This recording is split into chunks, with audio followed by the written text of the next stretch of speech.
Hello and welcome back to Raft. And before I turn around and you can see all the work I've been doing, which by the way took a fair amount of time. It took me 2 days to 2 sessions over 2 days, and in total I think around like 8 to 12 hours, something like that. It took me forever. But I think it was worth it, because it was a lot of just go to the next island, get more wood, move this 5 centimeters and think about where it should actually be. And it was a lot of wasting time and thinking, which, yeah. So I think my decision to do a lot of the things that I did off camera was a good idea. And then I became lazy, so it took a bit longer to actually get going and start recording again, but here we are. So, yeah, so, as, before I actually turn around, all that I want to, well, say and ask of you is that you like the video. That would be super awesome, nice if you did. And then maybe even subscribe. But the choice is yours. So let's see what I have actually done.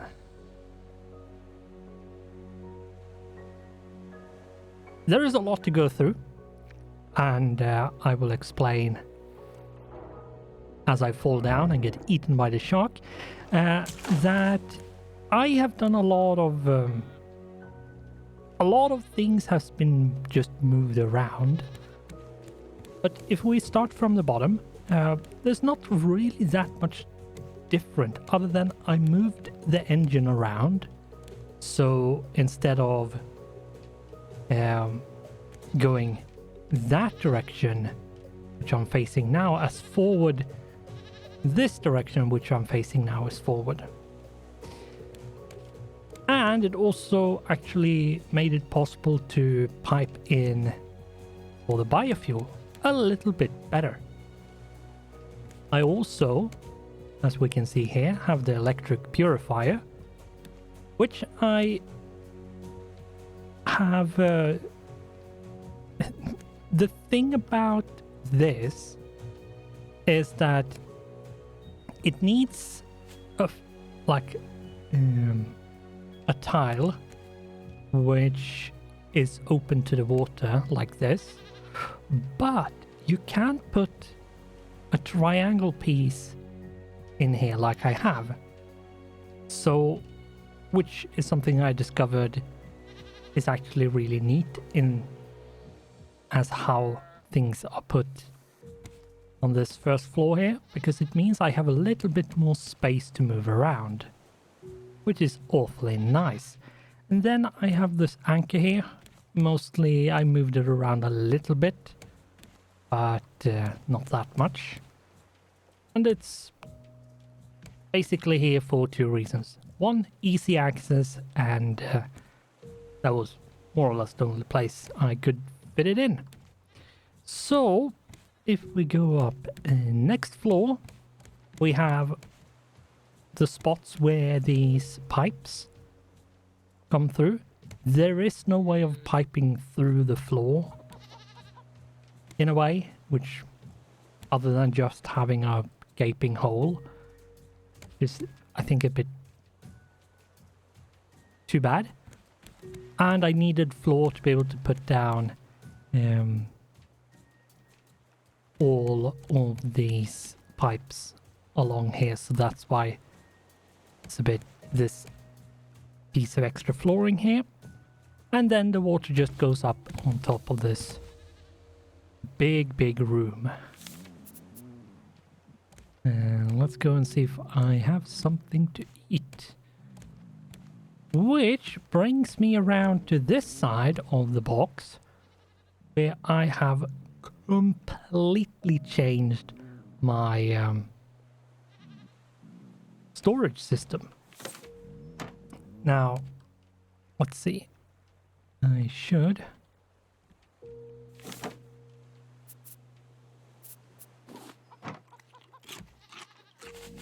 Just we get rid of that flashing thing.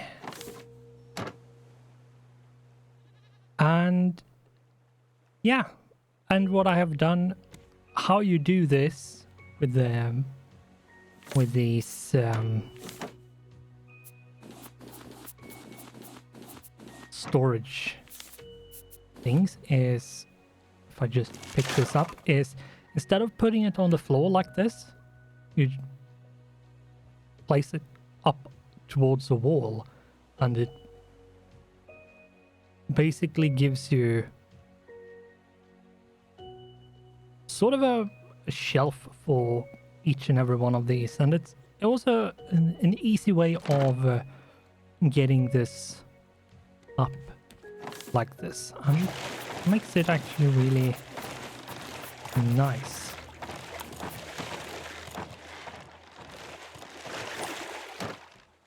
And I have basically organized everything into categories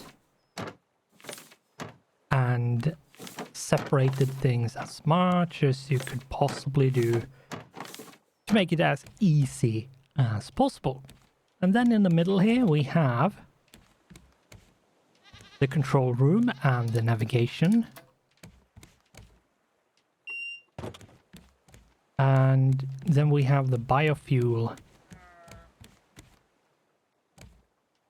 things over here.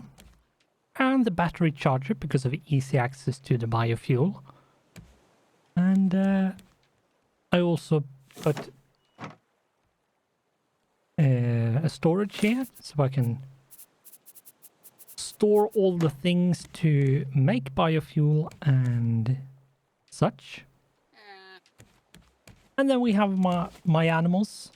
I happened to find two more animals, I think, on the island which I'm at. And yeah, they are it's two goats, which brings me up to 3 goats. So I think basically a llama, and I'm pretty much good for all the animals. And my trees, and then all my like large crop lot seeds in here in a storage. And then I moved these over here in the corner just so they are a bit out of the way and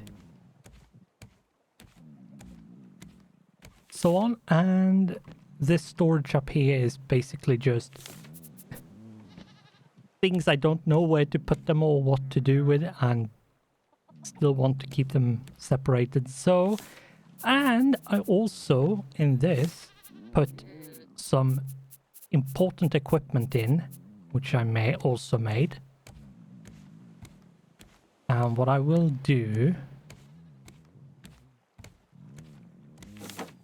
before I continue my tour into this box is go up here where I have my bed and my cooking area. I couldn't really fit the cooking in a different spot, so I put it up here. And this is also where the water happens to be. So seawater gets pumped in, or rather fresh water gets pumped in, and then I pump that out into the sprinkler for the farm. Let's sleep so we can get some daylight.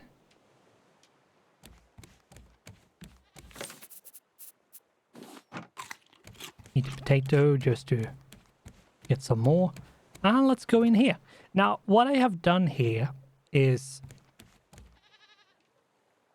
this room is my farming room. We go in here, we can see that we have anything that we plant in large or small crop lots is in this room. And on the right we have beehives, so in these there will be flowers. And if I remember correctly, I have actually put these here. And the reason why I have like an airlock system here is because this way I can close this and there will always be a closed room in here so that what do you call it? Seagulls can't attack the flowers or the crops. So to get these working, the beehives work in close proximity to flowers, so they cannot be too far away. You have to have them actually fairly close to a small crop plot with flowers in them. So basically, as I have done here, put them in the the flowers in the middle, and then keep these as tight around as possible. And what we can do then is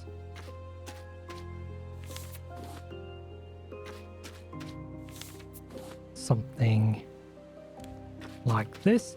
You do not have to have different flowers. I just do that because I want to. You can have, if you like one set of flowers, you can have one set of like just red flowers, for example. And yeah, here we go. The bees are now working. And this is 12 flowers in total, which gives us the max amount of honeycombs we can possibly get.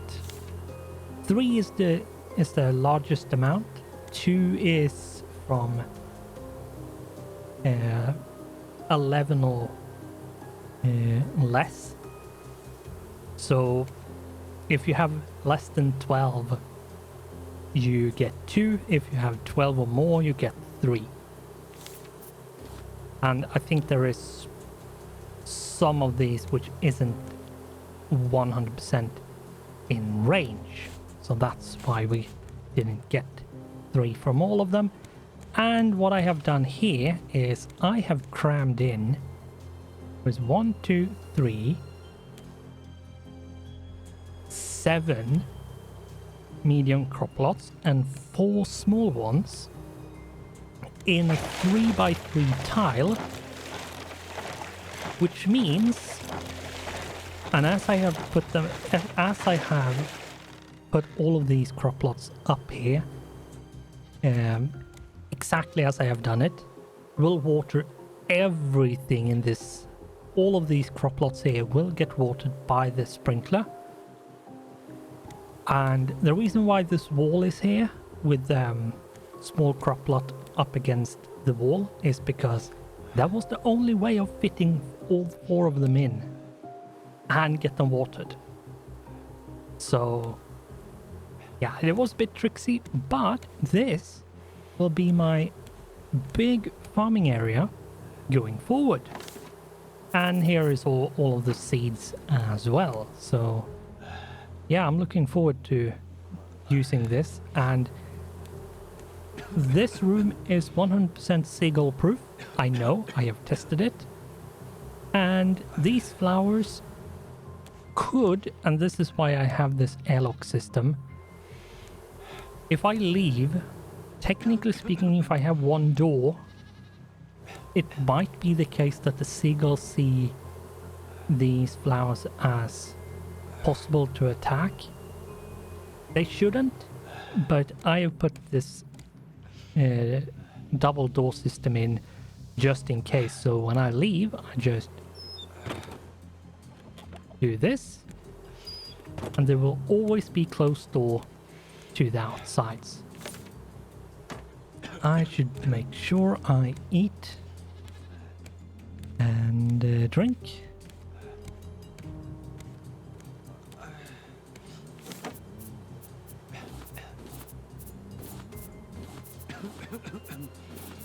Yeah.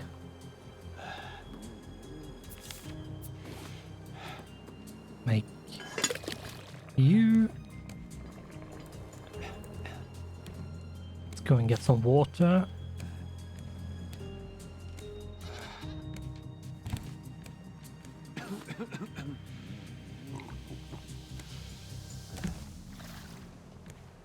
So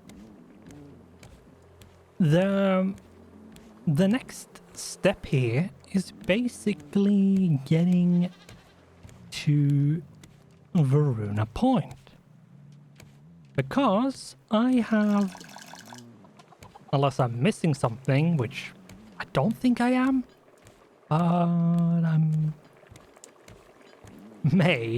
I could be missing something, but I don't think I am.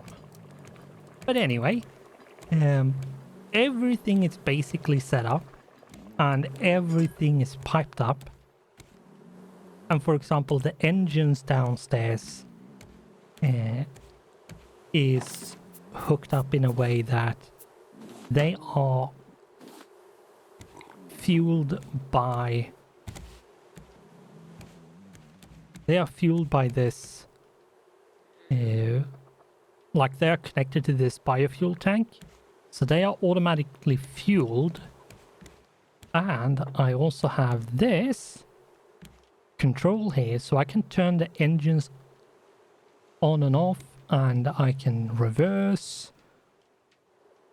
I can do a lot of stuff just from up here and never have to go down again. The only thing I need to go down for at this point is actually interacting with the anchor, and that is because I don't have the I think electric anchor or advanced or whatever it's called, so I can't remotely control it. But at this point we are a little bit more than halfway. Let's see if we can get our ass towards Varuna Point. 8575. 80.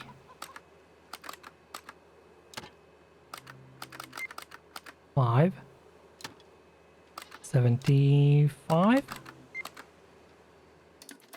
Was that correct? 8575. Yes. Okay. Good. There is nothing else I need to do, I think. No. And I also made sure that everything that needed a battery has a battery. So, and I also made sure, and I suggest you do this as well if you want to sort of automate everything as much as possible, is make sure to have batteries, even if you create them and then put them into the battery charger, put 2 batteries in, and then make sure every workstation has a battery, because what that means is you can go, if you see that, oh, these 2 workstations needs batteries, oh, okay, you then go and pick these 2 that are full, pick them up, you go to and replace the spots that needs a new battery and fully charged battery, and then you come back here and put in the 2 that you collected that are empty. And that way you will always rotate and have like working batteries all the time. Anyway, I think what I should do is this.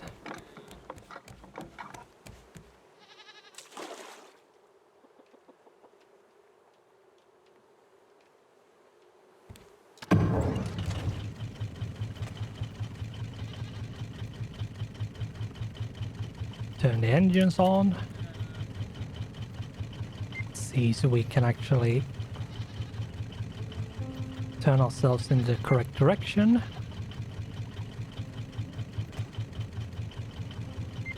There we go. We have, what is it?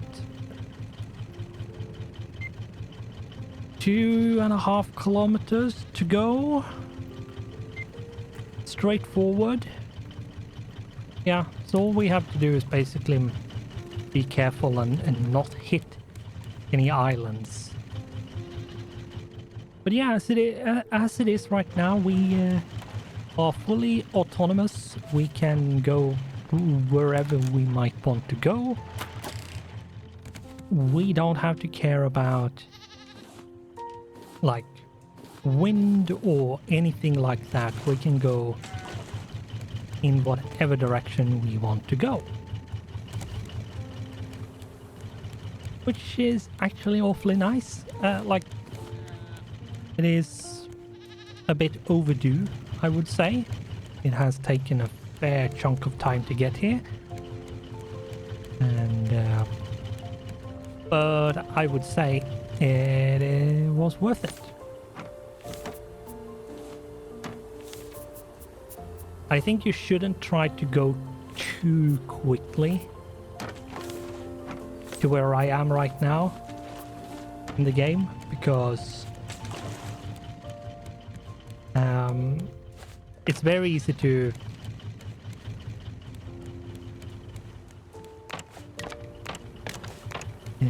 sort of overextend,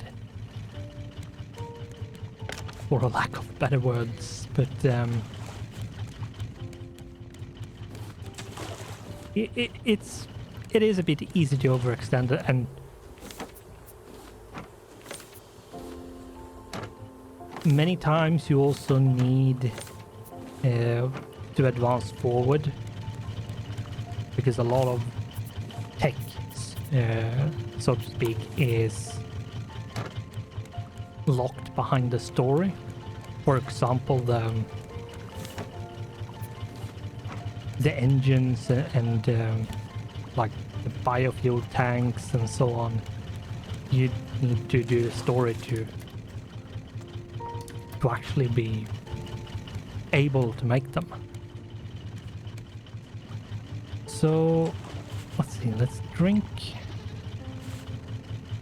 And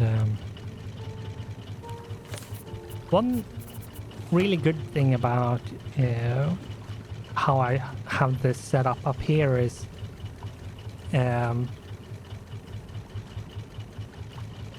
things are easily accessible from, like, I can reach the top, and if I scooch down a bit I can reach the second ones as well. I can reach most things. If I need like planks, I can reach that, for example, so pretty convenient.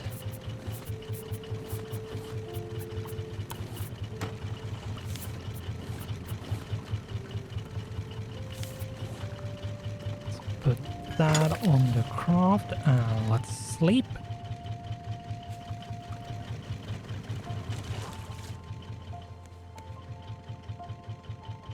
That is another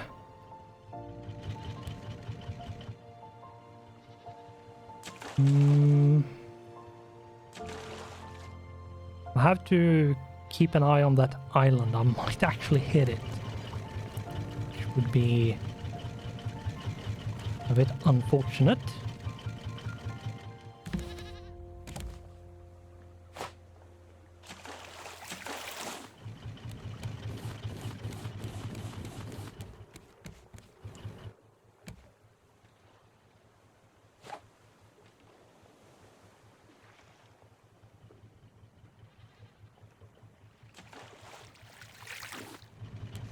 Let's go and stand way over here.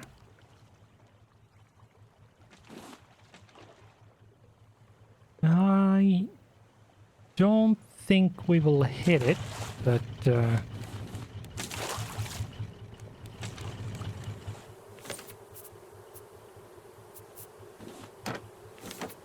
It is a little bit close.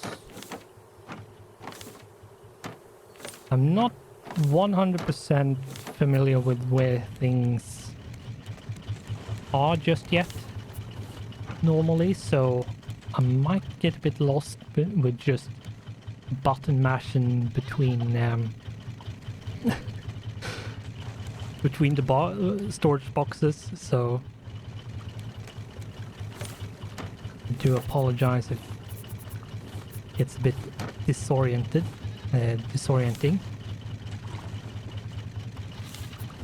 But yeah, now I can easily, like, as of right now, I can easily make basically anything I might possibly need. Food and drinks can be easily made. I can make trash cubes if I need to by filling this with a bunch of garbage. I can grow trees, which I might make more of them. I'm not sure.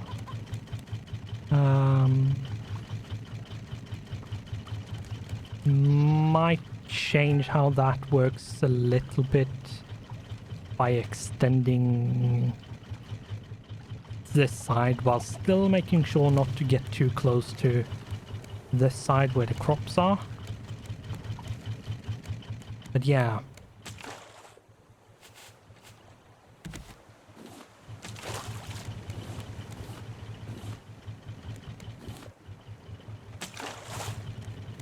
I would probably say that for the most part we are set for the future for, I think, a good while until we might encounter stuff that makes it a bit annoying again, but yeah, I think that's going to take a while until we actually get anything like that. Now, how close or far away are we at this point? We are like 1500. See if we can orient ourselves a little bit more head on again.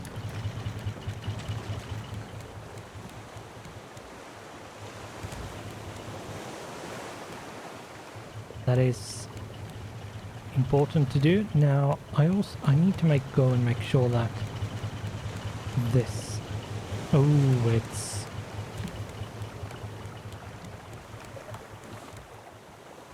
chugging away on the store, like the biofuel storage. I think it's still a lot more efficient than anything else. And yeah, the only way of refueling like the system is by going with biofuel in my inventory on the hotbar, going to the biofuel tank and place. And one fills up quite a lot. So like I needed two to just get back up full again. And what uses a lot of biofuel mostly is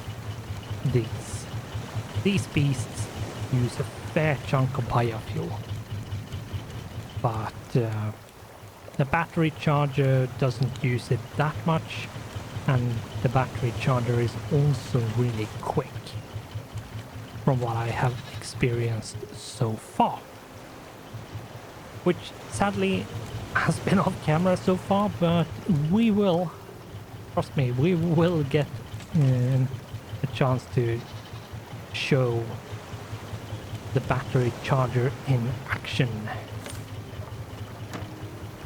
It's just not there yet.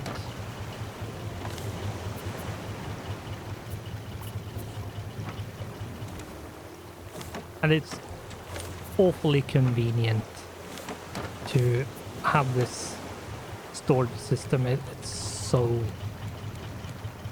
so convenient, and I'm super happy about this setup. It took ages to get it working, and I also didn't mention it, but opposite to here I have my 3 furnaces, like smelters, so if I ever need them they are close to the storage and also out of the way, so they're not in the way. And yeah, I'm actually quite pleased with how it came together, and I think we will do something up here, maybe a room where I have a bedroom here and maybe a kitchen here. I'm not sure, but maybe I will do something, sort of finish up the upside here to make it a bit more complete. And yeah, but we will continue this in the next episode. So for now we will I think say thanks for watching, or not at all. I will say that, but before that we will just say on screen you should be able to see YouTube recommendation, quick access to subscribe button, and quick access to the playlist for this series, which was a bit faster than I usually do, but thanks for watching.